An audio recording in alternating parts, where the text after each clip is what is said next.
Herkese merhaba. Öncelikle kanalıma hoş geldiniz ve herkesin cuması mübarek olsun. Bu videomda sizler ile İngiltere'ye nasıl geldiğimi paylaşmak istiyorum. Özelden çok soruluyor Avrupa macerası nasıl başladı diye. Videoma başlamadan bir hatırlatma olarak sizlerden ricam videoma beğeni yapmanızı ve abone olmadıysanız abone olmanızı rica ediyorum. Videoların yayınlandığından haberdar olmak için de bildirimleri açarsanız sevinirim. Evet dostlar, ben kimim videomda bazı konulara değinmiştim. Ama bu videoda biraz daha detaylı ve Avrupa macerasının güzel ve kötü taraflarını anlatmak isterim sizlere. 1970 yılında Almanya Baden-Württemberg Bruchsal şehrinde doğdum. Aslında Avrupa macerası bu şekilde başlamıştı. 15 yıl Almanya'da yaşadıktan sonra 1985 yılında ailemle birlikte Türkiye'ye kesin dönüş yaptık. İstanbul Eyüp Sultan'da 7 yıl gibi yaşadıktan sonra ailem ben askerdeyken memleketimiz İzmir'e taşınmışlar.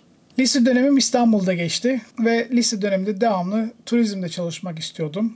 Almanca ve az buçuk İngilizcem olduğu için iş bulmakta pek fazla zorlanmadım. 1986 yılında yani 16 yaşındayken ilk işimi Marmaris'te buldum. Mezun olana kadar yaz tatillerinde farklı bölgelerde çalışıp benim de tek hedefim İngilizce öğrenmekti İngiltere'ye gitmemin sebebi. Orada tanıdıklarım vasıtasıyla bir iş buldum ve 6 ay bir İtalyan restoranında yarım yamalak İngilizcem ile garsonluk yaptım. Hedefim İngilizceyi tam anlamıyla öğrenmekti. Bu yüzden bir tane bile Türk arkadaşım olmadı. Yoksa aksi takdirde İngilizce öğrenemezdim.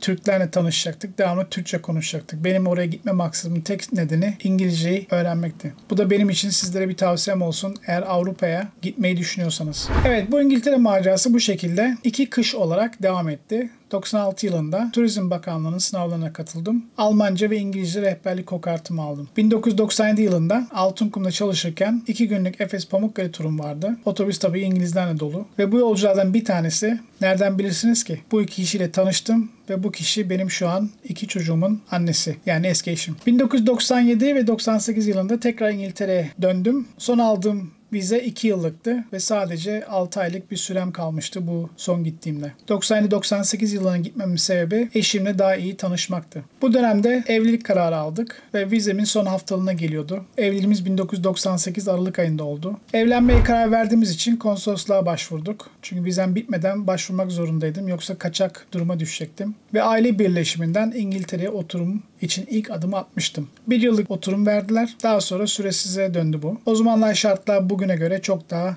farklıydı ve daha kolaydı. Süresiz oturum aldıktan sonra o zamanlar şartlar bugüne göre çok farklıydı. Süresiz oturum aldıktan sonra vatandaşlığa hak kazandım ve 2000 yılından beri İngiliz vatandaşlığım var. İngiltere çifte vatandaşlığa izin verdiği için Türk kimliğimi kaybetmedim. Çünkü bazı ülkeler çifte vatandaşlığa izin vermiyor. Dolayısıyla bir vatandaşlığı seçmek zorundasınız. Şimdi bu süreçte İngiltere'de neler yaptım? Tabii emek parası kazanabilmek için herhangi bir iş seçme lüksümüz olmadı maalesef. Turizm sektörü Türkiye gibi olmadığı için bu tecrübelerimi İngiltere'de kullanamadım. Part-time olarak geri dönüşüm torbalarını topladım. Yani bunun Türkçesi çöpçülük yaptım. Futboldan kalan menisküs durumumdan maalesef bu işi devam edemedim. Çünkü devamlı yüksek tempoda yürülüyor ve bazı zamanlarda koşuyorduk kamyonun arkasından poşetler atmak için. Dizlerimden ameliyat oldum. Dolayısıyla işi bıraktım. Yani bana göre bir iş değildi. Daha sonra kruper olarak bir iş buldum. Gazinoda çalıştım. Güvenlik işi yaptım. Bir fırının dağıtım şoförlüğünü yaptım. Yani para kazanmak için farklı işlerde bulundum. Yıllar geçtikten sonra ilk çocuğumuz Coşkun 2000 yılında Şubat ayında dünyaya geldi. Coşkun 3 aylıktı. Eşim Türkiye'de yaşamak istediğini söyledi ve bu beni gayet gururlandırdı ve mutlu etti. Bunun akabinde biz İngiltere'deki evimizi kiraya verdik ve Türkiye'ye döndük. Şimdi diyeceksiniz ki ya kardeşim herkes Türkiye'den Avrupa'ya gitmeye çalışır. Siz Avrupa'dan Türkiye'ye geliyorsunuz. Şartlar böyle gerekti. Eşimi kırmadım ve çocuklarım yani o zaman Coşkun Türkiye'de de hem Türkçeyi öğrensin diye bu karara sıcak baktım ve Türkiye'ye döndük. 8 yıl Bodrum'da yaşadık. Turizmci olduğum için Bodrum'da turizm hayatımı devam ettirdim. Kokartlı rehberden dolayı iyi tur operatörlerinde çalışma fırsatı buldum. 2005 yılında ikinci çocuğumuz yani kızımız Yasmin Bodrum'da dünyaya geldi. Eylül ayında. 2007 yılı maalesef benim için pek iyi geçmedi. Kötü anılar. Önce büyük abimi, sonra 2 ay aradan sonra annemi kaybettim. 2019 Aralık ayında da ailemizin çınarı babamızı kaybettik. Tüm ölmüşlerimize Allah'tan rahmet diliyorum. 2008'deki kriz dolayısıyla İngiltere'ye dönme kararı aldık ve İngiltere macerasının ikinci evresi başladı. Bu dönemlerde çok zorluklar çektim. Çünkü kriz sadece Türkiye'de yoktu. İş bulmak da kolay olmadı İngiltere'de.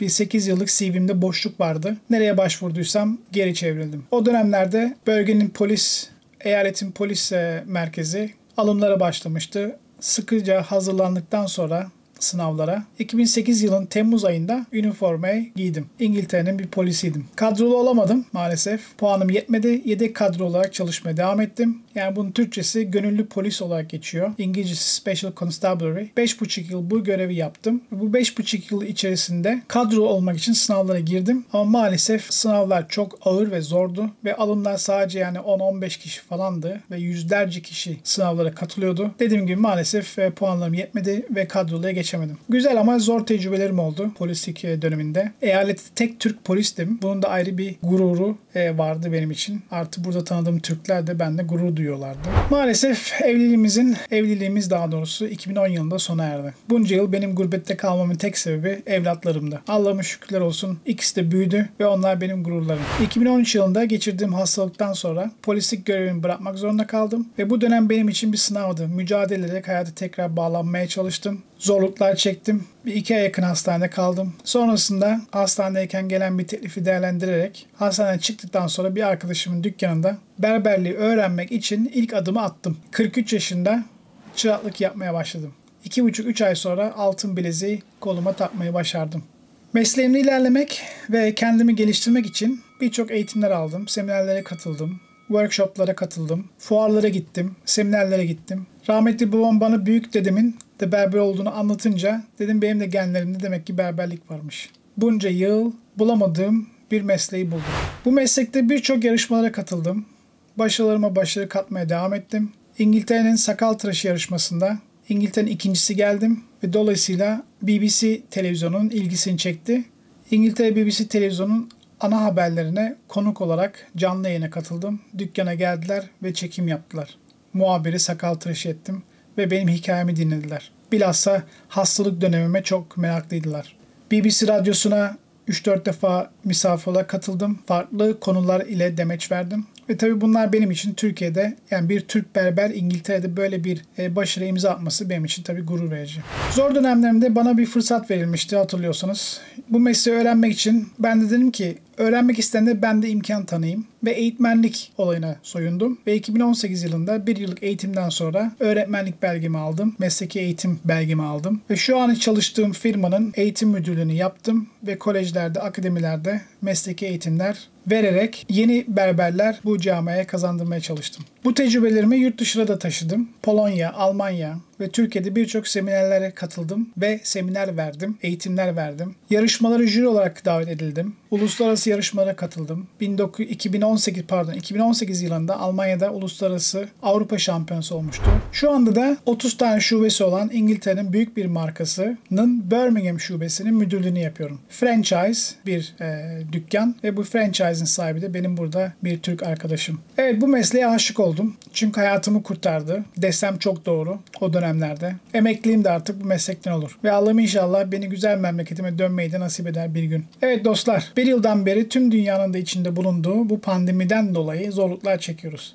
İngiltere kısıtlamaları halen devam ediyor. 12 Nisan'da inşallah tekrar dükkanları açacağız ve koltuklarımızın başına geçerek saç kesmeye devam edeceğiz. Vallahi umarım fazla uzatmadım ve sizleri sıkmamışımdır. İnanın ki çok özet geçtim. Hani derler ya, hayatımı yazsam roman olur. Çok doğru bir deyimmiş. Beni izlediğiniz ve desteklerinizi esirgemediğiniz için sizlere çok teşekkür ediyorum. Yorumlara düşüncelerinizi ve başka neler görmek istediğinizi, neler izlemek istediğinizi yazarsanız çok sevinirim. Evet, hala abone olmadıysanız o zaman şu aşağıdaki küçük resmime tıklayın ve abone olun. Olursanız da çok sevinirim. Bir sonraki videomda görüşmek üzere. Herkese İngiltere'den selamlar ve saygılar.